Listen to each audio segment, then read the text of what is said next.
এই হলো deadline communications private limited. আপনারা দেখছেন এক্সপ্রেস নিউজ, খবর নেয়, খবর দেয়।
নমস্কার, এক্সপ্রেস নিউজে আপনাদের সবাইকে স্বাগত।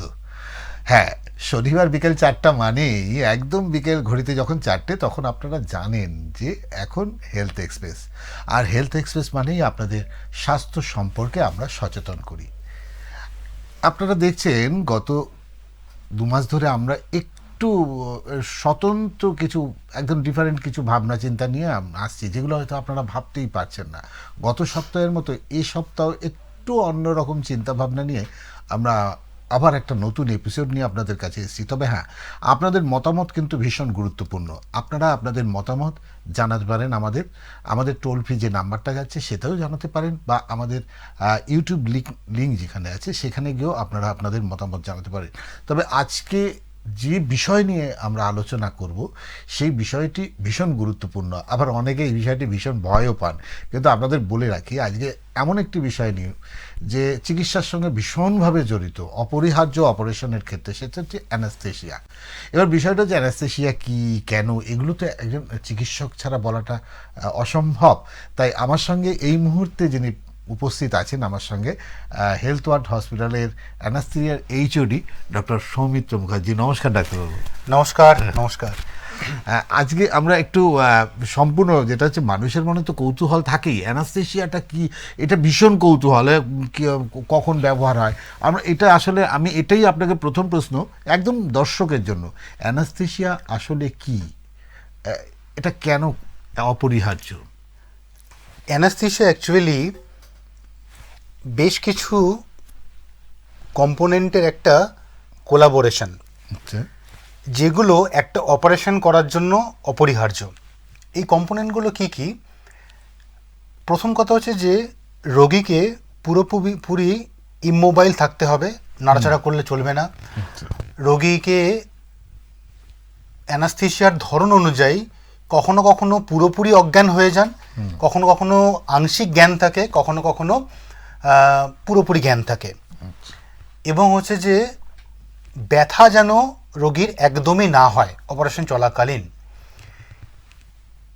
এই 3টে কম্পোনেন্ট হচ্ছে অ্যানাস্থেশিয়ার মূল প্রতিপাদ্য বিষয়।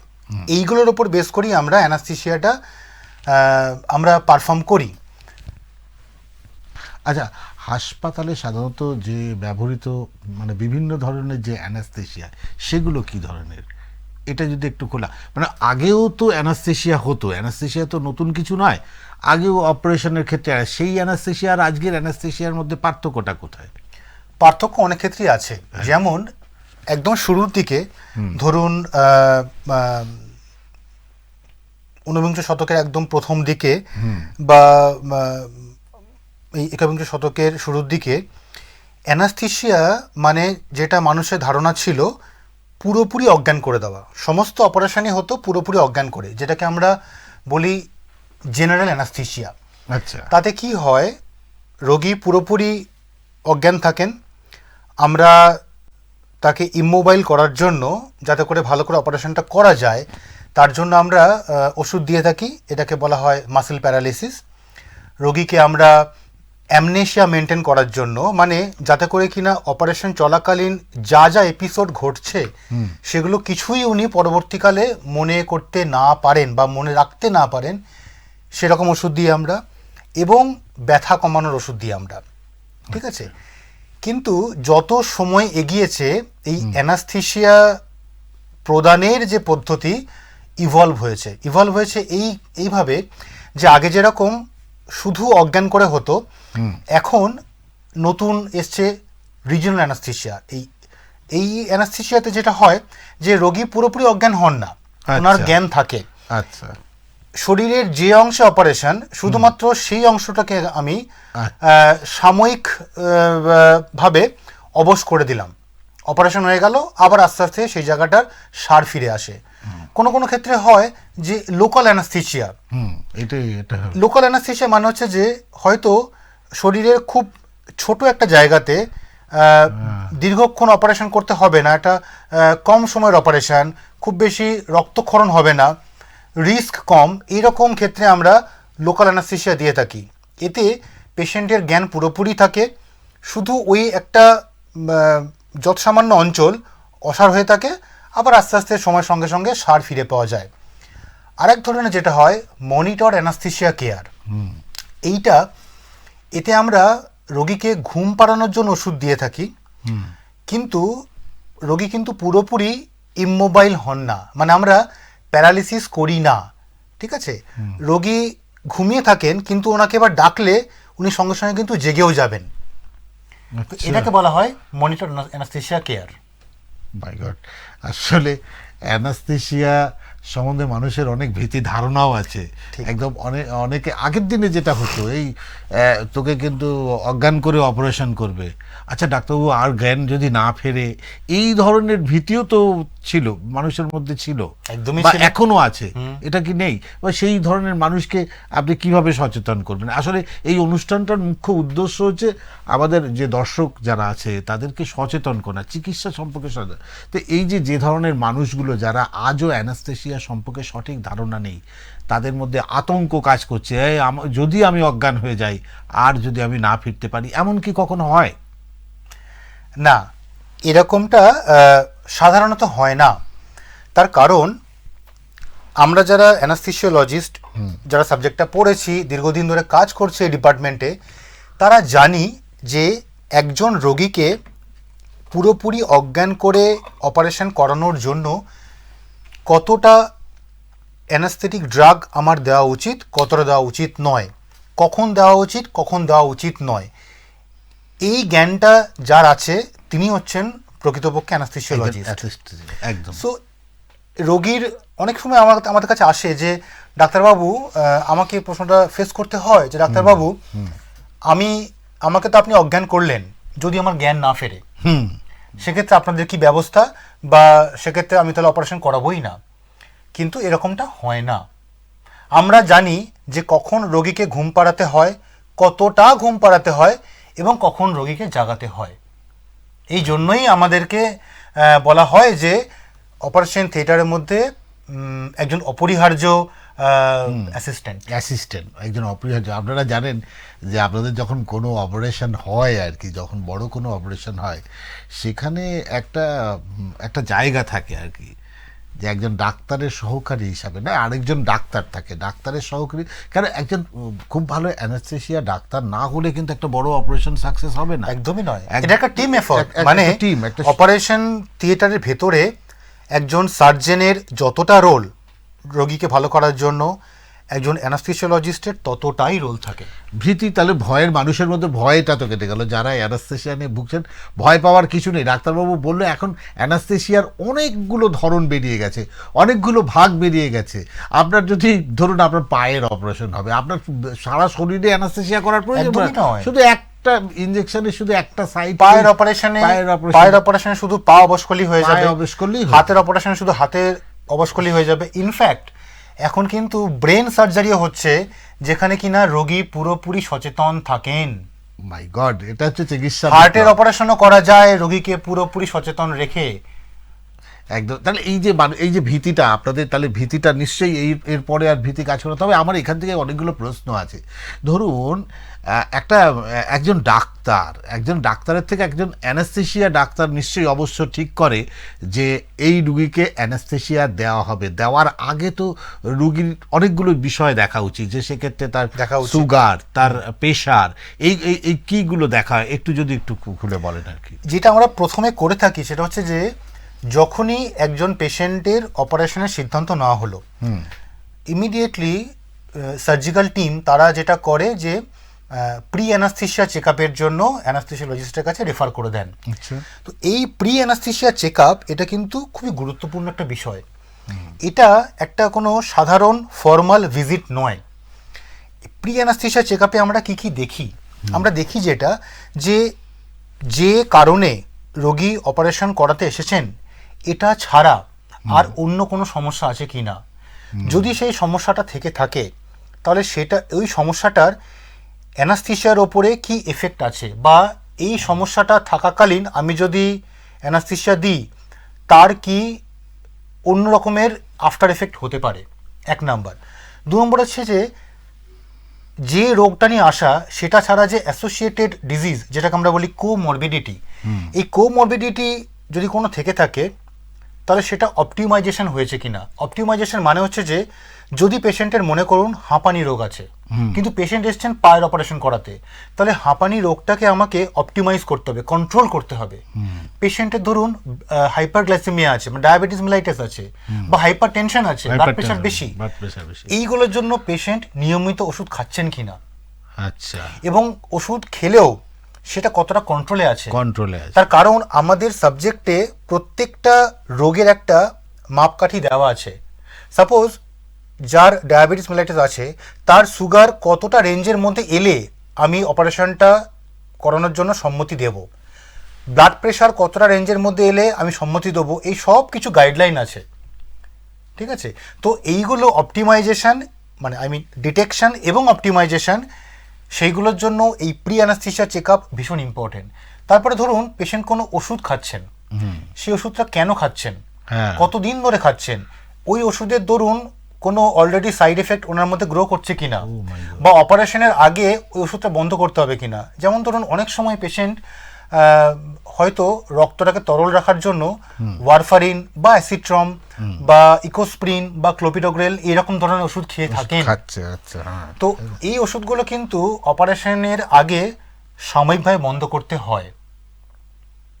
বা ধরুন কোনো পেশেন্ট কোনো হার্বাল মেডিসিন নিচ্ছেন, ঠিক আছে, সেগুলো ওই হার্বাল মেডিসিনের কি এফেক্ট বডির ওপরে আমাদের জানতে হয়, তখন পুরোটা পর্যবেক্ষণ একদম।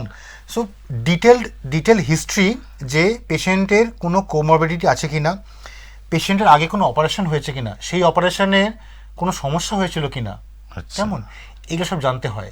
এছাড়া আরও ইম্পর্টেন্ট হচ্ছে যে পেশেন্টকে আমরা অনেক সময় প্রিহ্যাবিলিটেশনে পাঠাই। মানে পেশেন্ট ধরুন অপারেশনটার জন্য প্রস্তুত কিনা, ওনার নিউট্রিশনাল স্ট্যাটাস কীরকম। ধরুন একজন ভীষণ লিন অ্যান্ড থিন পেশেন্ট একটা বড় সার্জারির জন্য যাচ্ছেন, তো ডেফিনেটলি সার্জারি এবং অ্যানাস্থেশিয়ার রিস্ক ওনার জন্য বেশি হবে।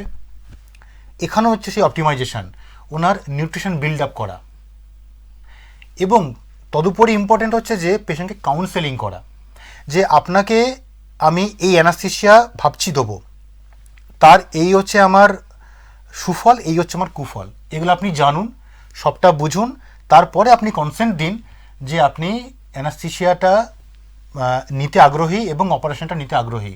তো এই যে একটা ওভারঅল ডিসকাশন, যে ওভারঅল একটা কমিউনিকেশন, সেটা কিন্তু প্রি অ্যানাস্থেশিয়া চেক আপ ছাড়া সম্ভব নয়।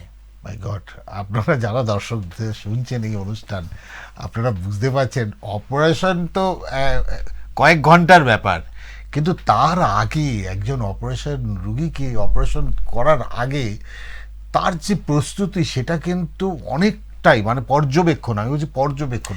মানে এটা অ্যাকচুয়ালি এটা নিয়ে কিন্তু কোনো ভয় পাওয়ার কারণ নেই, তার কারণ ভয় পাওয়ার সমস্ত রকমের সমাধান কিন্তু আছে। একদম, যেটা যেরকম সমস্যা আছে তার সমাধানও কিন্তু আছে। তো এই সমাধানটা করে আমরা যদি এগোই ডেফিনেটলি তার আউটকামটা বেটার হবে। একদম। আর এইসব যদি বলতেই হয় তাহলে এই যে এই প্রক্রিয়াটা ভীষণভাবে একজন ডাক্তার, মানে অ্যানাস্থেশিয়া ডাক্তার, তার গবেষণা, তার পর্যবেক্ষণ থেকে করতে পারে। আর এই মুহূর্তে যদি বলেন পশ্চিম বর্ধমানের সর্বোত্তম পরিকাঠামো নিয়ে যদি কোনো হসপিটাল থাকে সেটা হচ্ছে আসানসোলের হেলথ ওয়ার্ল্ড হসপিটাল। একদম যদি বলেন পরিকাঠামোর সর্বোত্তম, যেখানে পরিকাঠামো এবং চিকিৎসক, বিশিষ্ট চিকিৎসকরা আছে যারা প্রত্যেক সপ্তাহে আপনাদেরকে স্বাস্থ্য সম্পর্কে সচেতন করছে এই অনুষ্ঠানের মাধ্যমে। এর আগেও আমরা রক্ত নিয়ে কথা বলেছি, এর আগে বিভিন্ন বিষয় নিয়ে আমরা কথা বলি, যেখান থেকে উঠে এসছে যা অনেক অজানা তথ্য। আজকেও আমরা যে বিষয় নিয়ে কথা বলবো ডাক্তারবাবুর সঙ্গে, সেখানে কিন্তু অনেক গুরুত্বপূর্ণ বিষয় উঠে আসছে। ডাক্তারবাবু যেমন বলছিলেন যে অ্যানাস্থেশিয়ার বিষয়গুলো টুকরো টুকরো করে যখন বলছিলেন, এর মধ্যে আমার একটা জিনিস জানতে এসছে ডাক্তারবাবু, বিধিনিষেধ, বয়সের কি কোনো বিধিনিষেধ আছে? খুব ছোট বাচ্চা বা খুব বয়স্ক লোকের এই ক্ষেত্রে অ্যানাস্থেশিয়া হবে না বা হতে পারে না? দেখুন, অ্যানাস্থেশিয়া হতে পারে না এটা সত্যি নয়, অ্যানাস্থেশিয়া সম্ভব। আমরা কয়েক ঘন্টার বাচ্চাকেও অ্যানাস্থেশিয়া দিয়েছি, 95 বছরের একজন বৃদ্ধ বা বৃদ্ধা তাকেও আমরা কিন্তু অ্যানাস্থেশিয়া দিয়েছি উইথ আ গুড আউটকাম। মানে এমন নয় যে অ্যানাস্থেশিয়া দিলাম তারপরে আমার কোনো আনটুয়ার্ড এফেক্ট হলো, মানে এটা সাকসেসফুলি হলো না, তা কিন্তু নয়। সাকসেসফুলি কয়েক ঘন্টার বাচ্চা এবং 95 বছরের বৃদ্ধ বা বৃদ্ধা আমরা কিন্তু অ্যানাস্থেশিয়া দিয়েছি। কিন্তু সেখানে যেটা আমাদের করতে হয় তার রিস্ক ডেফিনেটলি বেশি। একজন প্রাপ্তবয়স্ক বা কম বয়সী মানুষের যা অ্যানাস্থেশিয়া রিস্ক, ডেফিনেটলি একদম নিউবর্ন বা ওল্ড এজ জেরিয়াট্রিক পেশেন্ট তাদের রিস্ক ডেফিনেটলি বেশি। কিন্তু অ্যানাস্থেশিয়া হবে না বা এটা কন্ট্রাইন্ডিকেটেড সেটা কিন্তু একদমই নয়।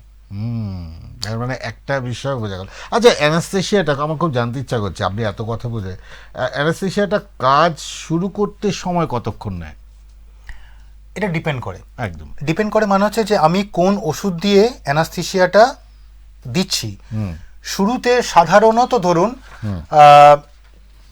1 থেকে 2 মিনিটের মধ্যেই পেশেন্ট কিন্তু পুরোপুরি অজ্ঞান হয়ে যান। যদি আমি পুরোপুরি অজ্ঞান করার যে অ্যানাস্থেশিয়া, মানে জেনারেল অ্যানাস্থেশিয়া দিচ্ছি, এবারে ধরুন আমি কোনো নার্ভ ব্লক দিচ্ছি, আচ্ছা ঠিক আছে, যেখানে কিনা পেশেন্ট পুরোপুরি অজ্ঞান হবেন না।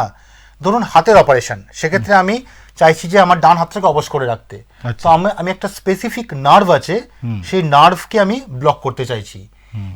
এতে কাজ করতে সময় লাগে 10 থেকে 15 মিনিট ব্লক দেওয়ার পরে। আচ্ছা, কেমন?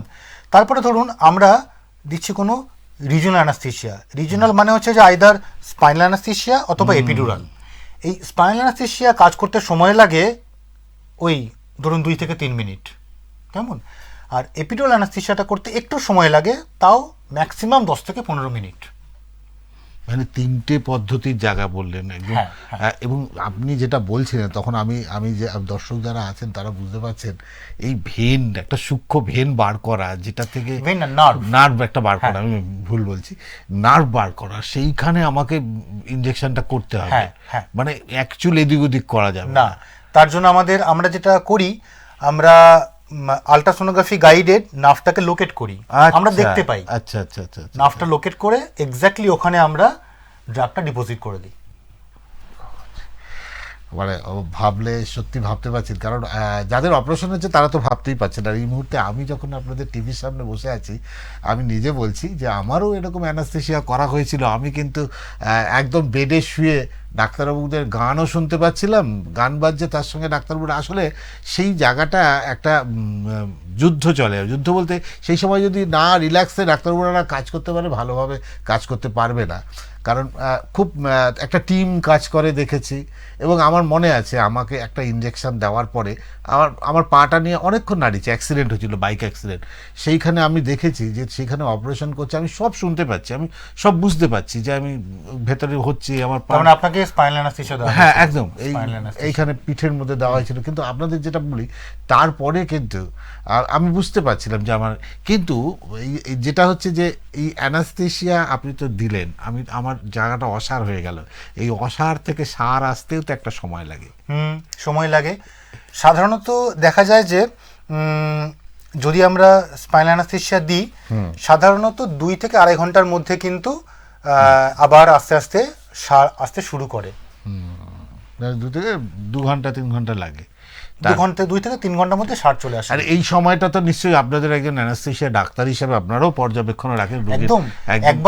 একবার আমরা অ্যানাস্থেসিয়া দেওয়ার পরে যে পর্যবেক্ষণ শুরু হয়, এই পর্যবেক্ষণটাও কিন্তু আমাদের সাবজেক্টের একটা অংশ, মানে ওয়াচ রাখা, রোগীকে ওয়াচ রাখা, এটাকে আমরা বলি মনিটরিং চিকিৎসার ভাষায় যাকে বলে মনিটরিং। এবং সেটা ভীষণ সূক্ষ্ম এবং অবজারভেশনটা অনেক নির্দিষ্ট সময় ধরে করতে হয়।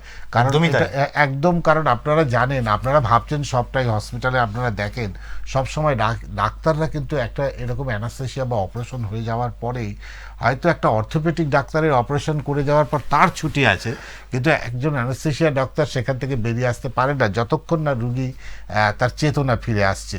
সুতরাং এই ফিরে আসার অবশ্যই যাব, কিন্তু এখানে অ্যানাস্থেসিয়ায় ঝুঁকি কি কি আছে?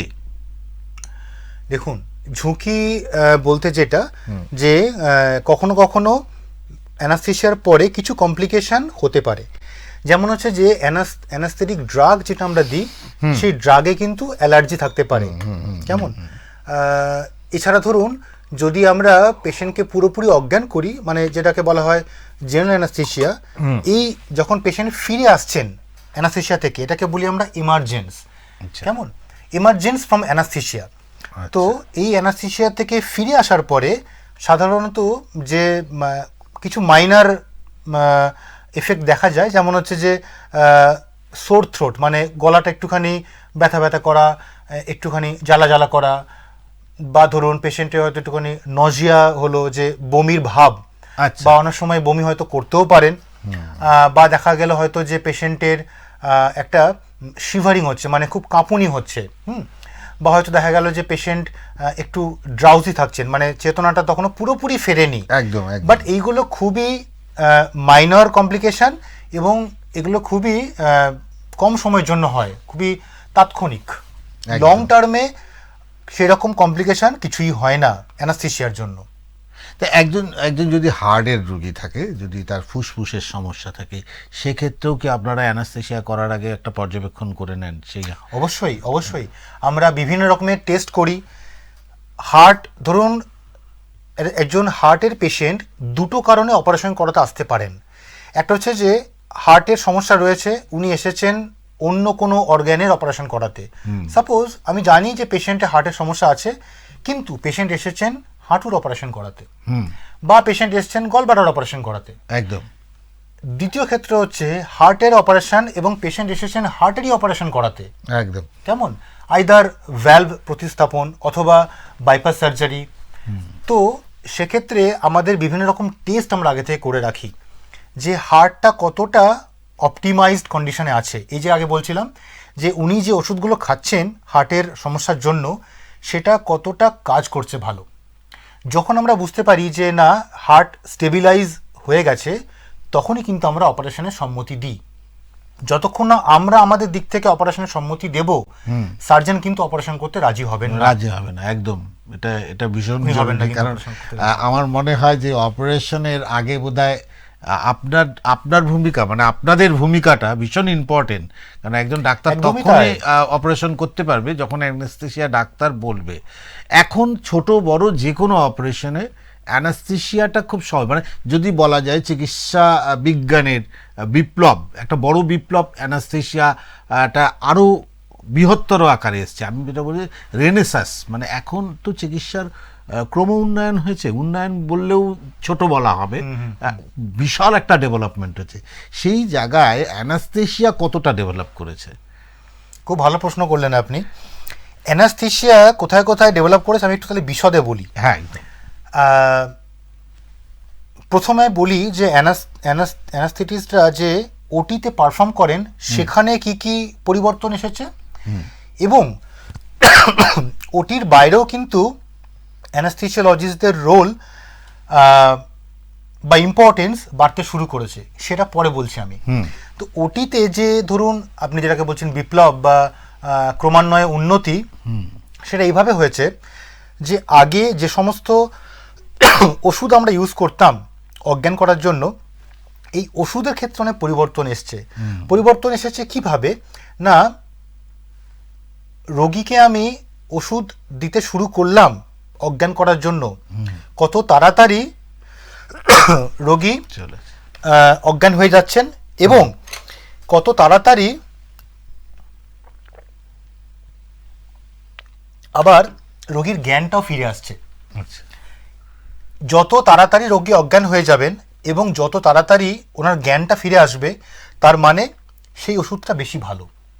যত সময় যাচ্ছে তত আরও নতুন নতুন ওষুধ আবিষ্কার হচ্ছে, যাতে করে কি না এই অ্যানাস্থেসিয়া ইন্ডাকশন, যেটাকে শুরু করা বলি, এবং শেষ হওয়া মানে ইমার্জেন্স, দুটো খুব র্যাপিডলি হয়। আচ্ছা, তাতে করে কি হয় না, অ্যানাস্থেসিয়া ড্রাগের যে এফেক্ট খুব মানে শর্ট লাস্টিং হয়। আচ্ছা, ঠিক আছে, আমি যখন চাইলাম ওষুধ বন্ধ করলাম, পেশেন্ট জেগে গেল।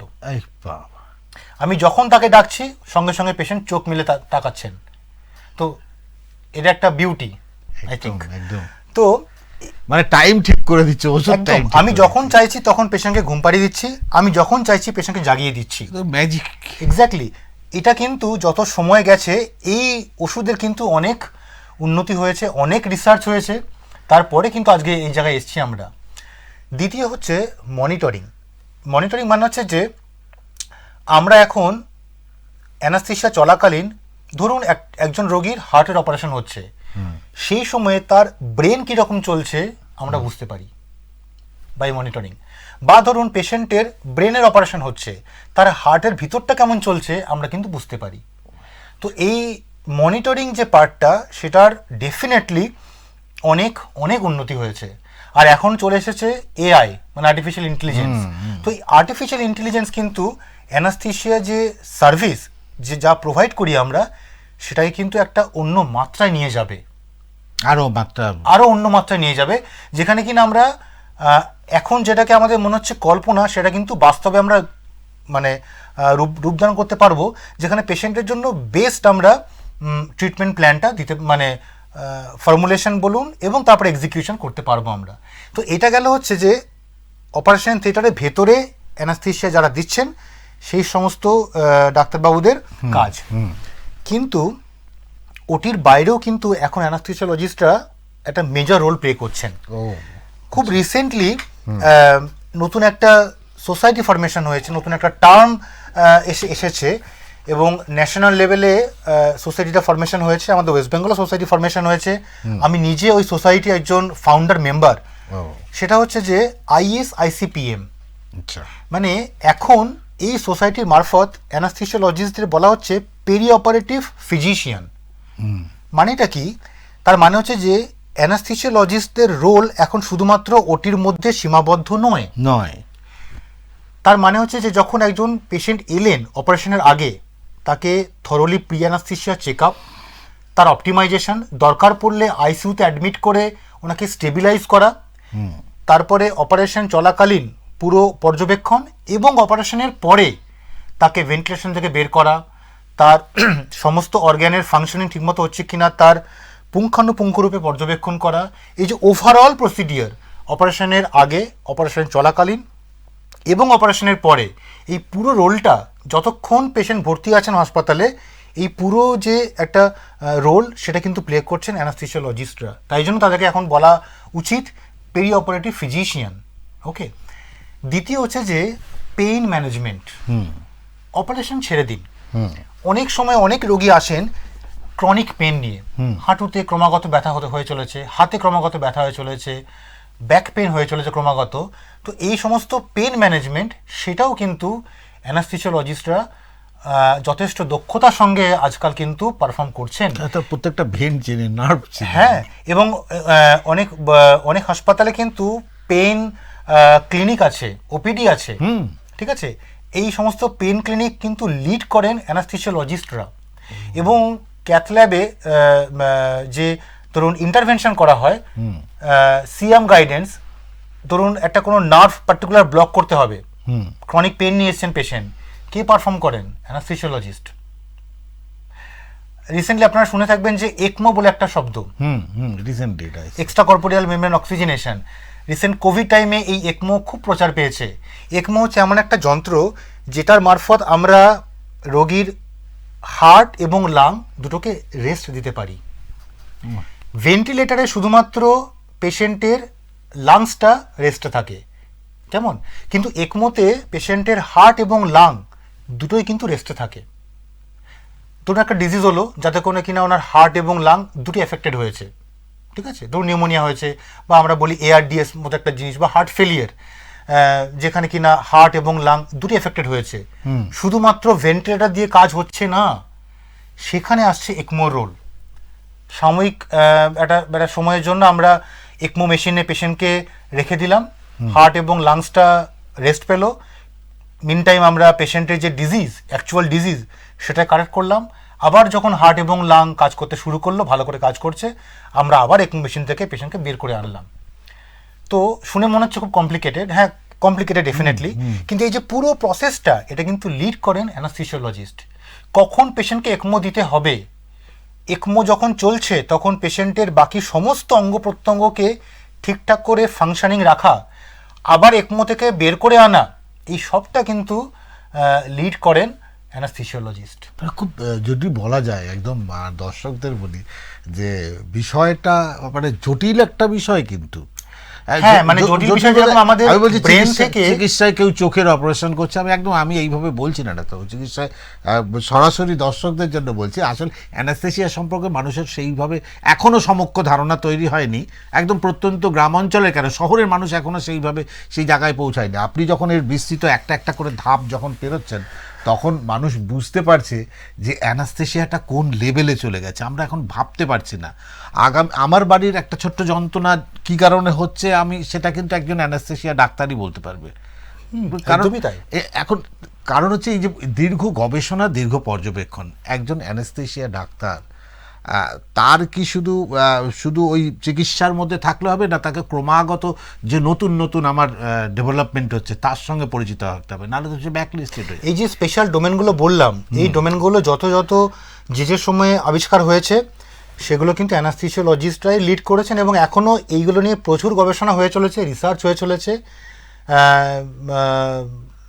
পৃথিবীর বিভিন্ন প্রান্তে অ্যানাস্থেসিওলজিস্টরা পরিশ্রম করে চলেছেন আরও নতুন করে কিভাবে এটাকে আরও ব্যাপ্তিটা বাড়ানো যায়, বা আরও ভালো করে আমরা রোগীকে পরিষেবা দিতে পারি, রোগী যাতে তাদের কষ্টটা কম লাঘব হয়, রোগী যাতে পেনটা কম পান। কারণ আগের দিনে যে সমস্ত অপারেশনগুলো হতো, আপনাদের বলি, সেগুলো ওপেন সার্জারি হতো, বড় কাটাচেরা হতো। এখন সেটা অনেকটা মাইক্রো সার্জারি, ছোট ছোট সার্জারিতে হয়ে যাচ্ছে, এবং যেটা উনি বলছিলেন আঞ্চলিক লোকাল অ্যানাস্থেসিয়া করেই হয়ে যাচ্ছে। পায়ের সমস্যার জন্য একদম বিশাল কাটাচেরার দরকার নেই, একটা অ্যানাস্থেসিয়া দিয়ে দিল, ডাক্তারবাবু অবিরল নিজের মতো নিজে কাজ করতে শুরু করে দিলেন। যেটা ব্যাপারটা হচ্ছে যে আমরা আপনাদের হয়তো এই মুহূর্তে যারা এই অনুষ্ঠানটা দেখছেন তাদের হয়তো সমগ্র ধারণা নেই, যে আমি বলছি না যে সবার নেই, কিছু কিছু লোকের নিশ্চয়ই আছে। তবে এই অনুষ্ঠানের মধ্যে দিয়ে কিন্তু আমিও খুব গর্বিত যে এই অ্যানাস্থেসিয়া সম্পর্কে আমারও একটা সম্যক জ্ঞান তৈরি হচ্ছে, আর সেই সাথে আপনারা। তবে এই অনুষ্ঠানের জন্য অবশ্যই ধন্যবাদ দিতে ভুলবো না, কারণ যারা আমাদের ডাক্তার দিয়ে সহযোগিতা করেছে এই অনুষ্ঠানের, সেটা হচ্ছে আসানসোলের হেলথ ওয়ার্ল্ড হসপিটাল, পরিকাঠামোর সেরা ঠিকানা, চিকিৎসা পরিকাঠামোর সেরা ঠিকানা। তবে আমি আরেকটা কথা যাব, যে যেটা হচ্ছে ডাক্তারবাবু একটা কথা বলি, যে মেয়েদের যখন বাচ্চা প্রসব করার আগেই যখন অ্যানাস্থেসিয়া করা হয়, সিজারকালীন যে অ্যানাস্থেসিয়া করা হয়, সেই অ্যানাস্থেসিয়ার প্রসেসটা কি এবং এটার আফটার এফেক্ট কি একটু যদি বলেন। সাধারণত সিজারিয়ান সেকশনের ক্ষেত্রে আমরা করে থাকি স্পাইনাল অ্যানাস্থেসিয়া, কেমন। তো এই স্পাইনাল অ্যানাস্থেসিয়া যেটা হয়, যে পিঠে একটা সূঁচ ফুটিয়ে একটা পার্টিকুলার জায়গাতে আমরা সূঁচটা ফুটিয়ে সেখানে আমরা ড্রাগটা দিয়ে দিই, ওষুধটা দিয়ে দিই, এবং পেশেন্টের নিমেষের মধ্যে পেট থেকে পা অবধি অবশ হয়ে যায়, অপারেশন হয়ে যায়। তারপরে আবার যেটা বললাম 2-2.5 ঘন্টা পরে সার ফিরে আসে। এটা হচ্ছে সাধারণত আমরা করে থাকি। কিন্তু এই যে বললাম যে প্রি অ্যানাস্থেসিয়া চেক আপ, অনেক সময় দেখেছি আমরা যে প্রি অ্যানাস্থেসিয়া চেক আপে রোগী এসে আমাদেরকে অনুরোধ করেছেন যে আমি এই পিঠে সূঁচ ফুটিয়ে যে স্পাইনাল অ্যানাস্থেসিয়া, এটাতে আমি ঠিক কনফিডেন্ট নই, আমি এটা ঠিক চাইছি না, আমার এটা আমি এটা চাই না। তো অ্যানাস্থেশিয়াতে যেটা ব্যাপার, যে রোগী যদি কোনো একটা পার্টিকুলার জিনিস চুজ করেন এবং যদি সেটা ওনাকে দেওয়ার মতো একটা, ওনাকে এইভাবে অজ্ঞান করার মতো একটা অপশান থেকে থাকে, তাহলে আমাদের কিন্তু সেটাই চুজ করতে হয়। সেক্ষেত্রে আমরা তখন তাকে বলি যে না ঠিক আছে, যদি আপনার এই পদ্ধতিতে আপত্তি আছে সেক্ষেত্রে আমরা আপনাকে পুরোপুরি অজ্ঞান করব, যেটাকে বলা হয় জেনারেল অ্যানাস্থেশিয়া, সেটা করে আপনার সিজারিয়ান সেকশনটা হয়ে যাবে। সাধারণত ওটার সম্ভাবনা কম থাকে, সাধারণত রোগীকে পিঠে সূঁচ ফুটিয়ে অপারেশনটা কিন্তু হয়ে যায়, মানে যেটা এখন সবচেয়ে বেশি হচ্ছে, সবচেয়ে কমনলি যেটা হচ্ছে। সেটা কিন্তু আরেকটা কথা শোনা যাচ্ছে, তার কারণ তার কমপ্লিকেশনও কিন্তু কম, অনেক কম। আচ্ছা, আপনার কথা সেটা ঠিক আছে, কিন্তু যেটা আমরা মহিলাদের ক্ষেত্রে যেটা বেশিরভাগ শোনা যায়, যারা এর কি কোনো সাইড এফেক্ট, মানে আমি কথা বলছি যে ভীষণ পেন হয়, এটার পরে কি পরবর্তীকালে পেন, পিঠে ব্যথার কোনো সমস্যা? না না না, হ্যাঁ এই কমপ্লেনটা আমরা অনেক সময় পাই, একদম বহু মহিলাদের এই একটা, হ্যাঁ কমপ্লেনটা পাই আমরা, যে আমার সি সেকশনের পরে পেটে খুব বেশি ব্যথা নেই কিন্তু পিঠে ব্যথা হচ্ছে। পিঠে অসম্ভব ব্যথা। এই পিঠে ব্যথার কারণ কিন্তু আলাদা, এর সঙ্গে অ্যানাস্থেশিয়ার কিন্তু কোনো সম্পর্ক নেই। যদি অ্যানাস্থেশিয়া রিলেটেড কোনো অ্যাডভার্স ইফেক্ট প্রেগনেন্সিতে হতে পারে, সেটা হচ্ছে যে পেশেন্টের কখনো কখনো হয়তো হেডেক হতে পারে, যেটাকে বলি আমরা পিডিপিএইচ। ওকে, তো যেটাকে বলা হয় পোস্ট ডুরাল পাংচার হেডেক, সেটা মাথা ব্যথা করতে পারে, তাও সেটা খুবই সামান্য এবং খুব সাময়িক। পিঠে ব্যথার কারণ আফটার সি সেকশন কিন্তু আলাদা। তার কারণ হচ্ছে যে বডির ফিজিওলজি, প্রেগনেন্সি চলাকালীন আমাদের মহিলাদের শরীরে প্রচুর জল বেড়ে যায়, ওয়াটার কন্টেন্টটা বেড়ে যায়, এবং আমাদের পিঠে যে ইম্পর্টেন্ট একটা লিগামেন্ট আছে, সেই লিগামেন্টের টোটাল ওভারঅল ওয়াটার কন্টেন্ট বেড়ে যায়, কেমন, তো ফলে ওটা অনেক সোলেন হয়ে যায়, ফুলে যায়, ফেঁপে যায়। এইবারে কি হয়, যখন প্রেগনেন্সি ওভার হয়ে গেল, তখন ওটা যখন আবার নিজের নর্মাল জায়গাতে ফিরে আসে, কারণ ওয়াটার কন্টেন্টও কমে গেছে, তখন ওটা আবার ওই ভার্টিব্রার ওপরে সেঁটে বসে যায়। এই যে ট্রানজিশন পিরিয়ডটা, মূলত এই কারণেই কিন্তু পেশেন্টরা পিঠে ব্যথা কমপ্লেন করেন। এই ব্যথা থেকে উপায় কি? ব্যথার উপায় হচ্ছে যে অনেক রকমের ব্যথার উপায় আছে, যে যদি পেশেন্টের পোস্চার একটা অ্যাবনর্মাল পোস্চার থাকে, সেটাকে কারেকশন করা যেতে পারে, বা হচ্ছে যে আমরা অনেক সময় বলি যে খুব গদিওয়ালা কোনো বিছানাতে শুতে মানা করি আমরা, একটু হার্ড বা মডারেট লেভেল অফ সফট বিছানা শুতে আমরা বলি, ঠিক আছে। কিছু যোগ ব্যায়াম আছে, সেগুলো করতে বলি আমরা, ওয়েট লস করতে বলি, কেমন। হেভি ওয়েট ডেফিনেটলি ক্ষতিকর ভার্টিব্রার জন্য, এবং তাতে ব্যাক পেন বাড়ে। যদি এতেও না কমে, তো ডেফিনেটলি আমরা তখন ওপিডিতে দেখে নিই, আমরা তখন সার্চ করি যে অন্য কোনো কারণে হচ্ছে কিনা এটা। একাধিকবার যদি সিজার হয়, আমার কথা হচ্ছে যার একেরবার বা দ্বিতীয়বার সিজার হলো, সেক্ষেত্রেও এই অ্যানাস্থেশিয়ার ইসে কি থাকবে, সেই একই জায়গায় হবে? হ্যাঁ, তাতে কোনো অসুবিধা নেই, কোনো অসুবিধা নেই তাতে। কারণ হচ্ছে যে এই যে আমরা অ্যানাস্থেশিয়া যখন দিই পিঠে সূঁচ ফুটিয়ে, আমরা ডুরা ম্যাটারটাকে পাংচার করি, কেমন। তো ডুরা ম্যাটারটাকে পাংচার করা মানে হচ্ছে যে একটা ছোট্ট মতো ছিদ্র তৈরি হওয়া, ছোট্ট মতো একটা সূঁচ এখানে ঢুকবে, ড্রাগটা ইনজেক্ট করবো, আবার সূঁচটা বেরিয়ে আসবে, তো ওটা কিন্তু আবার ওই ছিদ্রটা কিন্তু বন্ধও হয়ে যায়। আচ্ছা, ঠিক আছে। তো সেটাকে আমি যখন আবার পরবর্তীকালে পেশেন্টকে অন্য কোনো কারণে সিজারিয়ান সেকশনের জন্য না হলেও অন্য কোনো কারণেও যদি আমাকে পিঠে সূঁচ ফুটিয়ে অজ্ঞানটা করতে হয়, স্পাইনাল অ্যানাস্থেশিয়া দিতে হয়, তাহলে কিন্তু ওই পদ্ধতিতে কোনো কন্ট্রাইন্ডিকেশন নেই, করাই যায়। তার মানে ভয় পাওয়ার কিছু নেই, যেটা যারা ওপাশে বসে ভাবছেন, যারা সত্যি কথা বলি, কারণ হচ্ছে মেয়েদের একটা এই সময়টা একটা সমস্যা। হঠাৎ বললো জানো তো, অমাবস্যা পূর্ণিমা লাগলেই না ভীষণ যন্ত্রণা করে, যেখানে ডাক্তারবাবু ইঞ্জেকশন দিয়েছিলেন। সুতরাং আজ থেকে এই কনসেপ্টটা ভুলে যান, এই কনসেপ্টটা ভুলে গিয়ে এটা ভাবুন যে আপনার ব্যথার কারণটা অন্য কোথাও। কারণ ওই অ্যানাস্থেশিয়ার জন্য ব্যথাটা নয়, কারণ এটা কেউ নয়, একজন অ্যানাস্থেশিয়া বিশেষজ্ঞ ডাক্তার বলছে চোখ বন্ধ করে আপনি এটা ভরসা করতে পারেন। আর সেই সাথে খুব দ্রুত যদি সম্ভব হয়, একবার যদি এই ধরনের পেন পিঠের থাকে, যদি থাকে পিঠের পেন বা এর পরে মানে সিজারিয়ান পদ্ধতির পরে যদি হয়ে থাকে, তাহলে একবার ডাক্তার দেখিয়ে নেওয়া যেতেই পারে একদম। আর এটা দেরি করারও সম্ভব না, কেন পিঠে ব্যথা অনেকগুলো কারণে কিন্তু ডাক্তারবাবু হয়। তার মধ্যে আরও একটা বড় কারণ রয়েছে পিঠে ব্যথা, সেটা হচ্ছে কিডনির জন্যও কিন্তু পিঠে অনেক সময় ব্যথা করে, পিঠের দুপাশে। হ্যাঁ, দুপাশে ফ্ল্যাঙ্ক বলি আমরা, হতে পারে সেটাও হতে পারে। সুতরাং এটা নিয়ে ভাবিত হবার কিছু নেই। তবে আমার খুব গুরুত্বপূর্ণ প্রশ্ন, যেগুলো অ্যানাস্থেসিয়া ছিল আমরা বার করে ফেলেছি। আচ্ছা, এই অস্ত্রোপচারের পরে ব্যথা উপশমের বিকল্পগুলি কি পাওয়া যায় একটু যদি বলেন। বিকল্প অনেক রকমের আছে।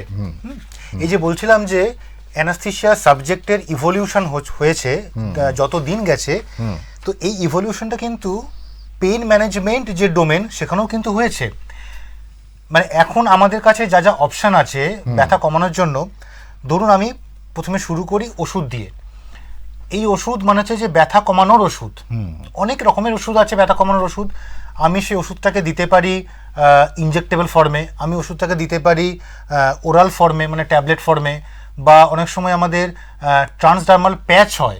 প্যাচটা আমরা শরীরে কোনো অংশে লাগিয়ে দিলাম, তারপরে কিন্তু সেখান থেকে গ্র্যাজুয়ালি খুব ধীরে ধীরে ওষুধ নিঃসরণ হয়ে স্কিনের সঙ্গে মিশে যায়, আলটিমেটলি ব্লাডে মিশে যেখানে আমার ব্যথাটা হচ্ছে সেখানেই কাজ করে। কিন্তু সেখানে ওষুধ খেতেও হবে না, বা হচ্ছে যে আমাকে কোনো ইঞ্জেকশনও নিতে হবে না, শুধু একটা প্যাচ লাগালেই কিন্তু ব্যথা কমে যাবে। তো এইগুলো হচ্ছে অপশান। দ্বিতীয় হচ্ছে যে আমরা বলি পেশেন্ট কন্ট্রোল অ্যানালজেসিয়া। তার মানে হচ্ছে একটা পাম্পের মাধ্যমে আমি একটা ইঞ্জেকশন দেবো, পেশেন্টের বডিতে সেটা লাগানো থাকবে। পেশেন্টের আমরা আগে থেকে বুঝিয়ে রাখবো পেশেন্টকে যে আপনার যখন যখন ব্যথা হবে আপনি একটা সুইচ জাস্ট প্রেস করলেই একটা পার্টিকুলার অ্যামাউন্টের ড্রাগ কিন্তু আপনার বডির মধ্যে ঢুকে যাবে একদম, এবং আপনি কিন্তু ব্যথা নিমেষের মধ্যে উপশম হয়ে যাবে। সো এটা হচ্ছে যে এই যে বললাম পেশেন্ট কন্ট্রোল অ্যানালজেসিয়া, তার মানে পেশেন্টের যখন ব্যথা হচ্ছে পেশেন্ট নিজেই কিন্তু তার ব্যথাটা কন্ট্রোল করতে পারছেন, নিজেই কন্ট্রোল করে নিচ্ছে।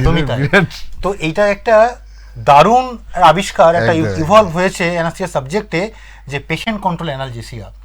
এইগুলো বললাম হচ্ছে যে ওষুধের মাধ্যমে করা। তাছাড়াও যেটা করা যায় যে ধরুন অনেক সময় আমরা এপিডুরাল অ্যানালজেসিয়া করি, যাতে করে পিঠে একটা আমরা একটা ক্যাথেটার রেখে দিই, ঠিক আছে? সেটা অপারেশনের পরেও কন্টিনিউ করি আমরা। ধরুন 2 থেকে 3 দিন আমরা কন্টিনিউ করলাম এবং সময়ে সময়ে আমরা ওষুধ দিতে থাকলাম, তাতে করে পেশেন্টের এমনি হাঁটাচলা করতে বা কথা বলতে বা হাত পা নাড়াতে কোনো অসুবিধা নেই, কিন্তু পেশেন্ট কোনো ব্যথা অনুভব করবেন না। কেমন? এছাড়া ধরুন আমরা যে ব্লক দিচ্ছি অনেক সময়, এই ব্লক ধরুন অপারেশন হয়ে গেল, এবার আমি জানি যে যে এরিয়াতে অপারেশনটা হয়েছে ওই এরিয়াতে কোন নার্ভ সাপ্লাই করছে। আমি অপারেশনের পরে পার্টিকুলারলি ওই নার্ভটাকে আলট্রাসোনোগ্রাফি মারফত ডিটেকশন করে ওখানটা আমি ওই নার্ভটাকে ব্লক করে দিলাম। ফলে অপারেশনের পরে পেশেন্ট কোনো ব্যথা অনুভব করতে পারবেন না। ধরুন এটা 8 থেকে 12 ঘন্টা পেশেন্টের কোনো ব্যথা থাকবে না। এছাড়া আরও অনেকগুলো প্রসিডিওর আছে, যেমন ধরুন টেন্স বলি আমরা, মানে ইলেকট্রিক্যাল স্টিমুলেশনের মাধ্যমে, এখানে কোনো ওষুধ ব্যবহার করা হয় না, কিন্তু ইলেকট্রিক্যাল স্টিমুলেশনের মাধ্যমে আমরা ব্যথা উপশম করাতে পারি। তারপরে ধরুন ক্রায়োথেরাপি আছে, যেখানে আমরা ক্রায়োথেরাপির মাধ্যমে ব্যথা উপশম করাতে পারি। এগেইন এখানে কোনো ওষুধের কোনো ভূমিকা নেই। তো এইগুলো হচ্ছে বিভিন্ন পদ্ধতি আমাদের কাছে কিন্তু আছে, লটস অফ অপশন দেয়ার। একটা বিরাট, যদি বলা যায় মেডিকেল সায়েন্সের একটা বিশাল ডেভেলপমেন্ট হয়ে গেছে, নিঃশব্দে বিপ্লব। আমি বলবো বাকি যেগুলো পোস্টারে দেখা যায়, বিজ্ঞাপনে দেখা যায়, একটা নিঃশব্দে একটা বিপ্লব হয়ে গেছে, যে বিপ্লবটা সাধারণ মানুষ জানে না। পরতে যদি বলা যায় সে মানে বিপ্লব হয়ে গেছে। তবে আরেকটা জিনিস আমি বলি, যে অ্যানাস্থেসিয়া হওয়ার আগে কিছু খাবার বিধিনিষেধ থাকে, তরল খেতে দেয় না, কেন এটা একটু বলবেন? তার কারণ হচ্ছে যে না, এই বিধিনিষেধটা হচ্ছে যে আমাদের প্রপার গাইডলাইন থাকে যে কোনো অপারেশনের আগে আমরা বলি 2 ঘন্টা ক্লিয়ার লিকুইড খাবেন না। মানে হচ্ছে যে জল খাবেন না, ব্ল্যাক টি খাবেন না, বা হচ্ছে ফ্রুট জুস উইদাউট পাল্প, মানে প্লেন ফ্রুট জুস হয়তো খেতে পারেন, কোনো ফলের অংশ থাকলে চলবে না। 4 ঘন্টা মানা করি আমরা ব্রেস্ট মিল্কের জন্য, যদি কোনো বাচ্চা অপারেশন হচ্ছে আমরা তো মানা করি বাচ্চাকে 4 ঘন্টা ব্রেস্ট মিল্ক দেবেন না, 6 ঘন্টার জন্য মানা করি আমরা সলিড ফুড, ঠিক আছে? তো এই সলিড ফুড মানে যে কোনো ধরুন ভাত, রুটি, তরকারি, এটা খেতে মানা করি আমরা। 8 ঘন্টা মানা করি আমরা ফ্যাটি ফুড বা হচ্ছে যে মাংস, ঠিক আছে, যেটা কিনা আমার হজম করতে অসুবিধা হয়। তো এই যে 8, 6, 4, 2 এই যে আমরা টাইম ফ্রেমটা বেঁধে দিই, তার কারণ হচ্ছে যে এই সময়ের মধ্যে, এই সময়টা যদি আমরা ওয়েট করি, তাহলে রোগী যদি কোনো খাবার খেয়েও থাকেন সেটা অনেকটা নিচের দিকে নেমে যাবে। তার সুফলটা কি বা কেন এটা বলি আমরা? তার কারণ আমরা যখন অজ্ঞান করছি কোনো রোগীকে, তখন আমাদের যে এয়ারওয়ে প্রোটেক্টিভ রিফ্লেক্স সেটা কিন্তু বিনষ্ট হয়ে যায়। মানে ধরুন সাধারণত কি হয়, আমরা যখন খেতে খেতে আমরা কেশে ফেলি অনেক সময়। কেন করি আমরা? তার কারণ খাবারে কোনো টুকরো বা জল বা ডাল বা ঝোল খেতে খেতে পেটে না গিয়ে হয়তো আমাদের চলে গেল হচ্ছে লাংসে। ইমিডিয়েটলি আমাদের এই যে এয়ারে প্রোটেক্টিভ রিফ্লেক্সটা অ্যাক্টিভেট হয়ে যায়, সঙ্গে সঙ্গে আমরা চেষ্টা করে যে শ্বাসনালী থেকে খাবারটা বের করে দিতে, কারণ শ্বাসনালীতে শুধুমাত্র এবং একমাত্র যাবে হাওয়া, কোনো খাবার কিন্তু নয় বা জল কিন্তু নয়, যার জন্য শ্বাসনালী। এক্স্যাক্টলি। তো এবার আমি যখন পেশেন্টকে অজ্ঞান করছি, আমি চাইবো যে আমার যে এয়ারে প্রোটেক্টিভ রিফ্লেক্সটা যেন নালিফাইড হয়ে যায়। সো যদি কোনো পেশেন্টের খাবার থেকে থাকে পেটের মধ্যে এবং যদি কোনো পেশেন্ট বমি করে ফেলে, তাহলে সেটা কিন্তু ডিরেক্টলি ঢুকে যাবে হচ্ছে শ্বাসনালীতে, যেটা কিনা ভীষণ রকমের একটা খারাপ একটা ইফেক্ট হয়ে যাবে। তার জন্যই আমরা পুরোপুরি পেটটা খালি রাখি, স্টমাক পুরো এমটি রাখি, যাতে করে যদি অ্যাক্সিডেন্টালি যদি পেশেন্ট বমি করেও ফেলেন, কোনো অ্যাসপিরেশন হবে না। ফলে এই অ্যাসপিরেশনের দরুন কোনো নিউমোনিয়া হওয়ার কোনো বা নিউমোনাইটিস হওয়ার কোনো সম্ভাবনা থাকবে না। সত্যি আমরা কথা বলতে বলতে কখন যে একদম সময় যে চলে গেছে আমরা বুঝতেই পারিনি, কারণ আমাদের সময় হাতে ভীষণ কম। একদম অনুষ্ঠানের শেষের দিকে চলে যাচ্ছি। যারা ওপারে দর্শকরা আপনারা রয়েছেন, যারা জানেন যে আজকে ডাক্তার মুখার্জিকে পাওয়াতে আমাদের কিন্তু অনেকটা বিষয় পরিষ্কার হয়ে গেল। তবে এই যে বললাম, যদি কারুর এই ধরনের কোনো প্রশ্ন ব্যথা নিয়ে বা অ্যানাস্থেশিয়া নিয়ে বা আপনার অপারেশনের যে কোনো জটিল অপারেশনের জন্য, আপনি চোখ কান বন্ধ করে ভরসা করে এক জায়গায় যেতে পারেন, সেটা হচ্ছে আসানসোলের হেলথ ওয়ার্ল্ড হসপিটাল। একদম সেরা ঠিকানা আপনার জন্য। তবে আমরা একটা ডাক্তারবাবু, একদম আমার অনুষ্ঠান একদম শেষ লগেনে আমি চাইবো যে আপনি একটা বার্তা মানুষকে অ্যানাস্থেশিয়ার উপরে যে ভীতিটা আছে, এই ভীতিটা কাথাটা একটা বার্তা দিন, যেটা দিয়ে আমাদের অনুষ্ঠানটা একটু শেষ। হ্যাঁ, তো অ্যানাস্থেশিয়া অ্যাকচুয়ালি প্রথম কথা হচ্ছে যে অ্যানাস্থেশিওলজিস্ট তারা কিন্তু সাধারণ মানুষের বন্ধু। আমরা চাই রোগীকে একটা পরিষেবা দিতে, যেখানে ওভারঅল আমরা রোগীর স্বাস্থ্যের যে উন্নতি সাধনে আমরা চেষ্টা করব, একটা উন্নত পরিষেবা দেবো, যাতে করে কিনা অপারেশনের আগে, অপারেশন চলাকালীন এবং অপারেশনের পরে রোগী একটা সঠিক স্বাস্থ্যের পরিষেবা পায়, এবং যেটা ডেফিনেটলি প্রপার গাইডলাইন এবং প্রপার যে বুক রেকমেন্ডেশন সেটা মেনে।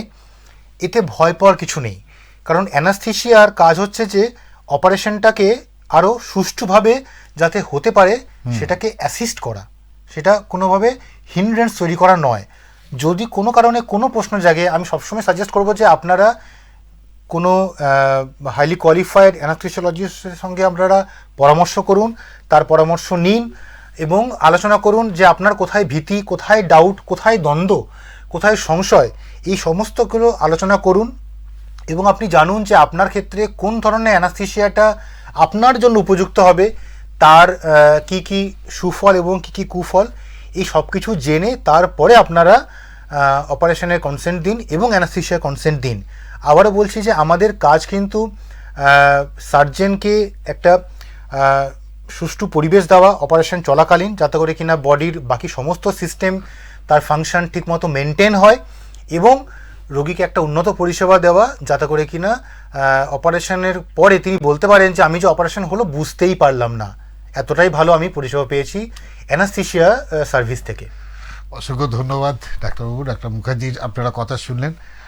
আজকে একদম অনুষ্ঠান শেষ মুহূর্তে, অনুষ্ঠান আজ এখানেই শেষ করব। শেষে একটা কথাই বলবো, সুস্থ থাকুন, ভালো থাকুন আর দেখতে থাকুন হেলথ এক্সপ্রেস।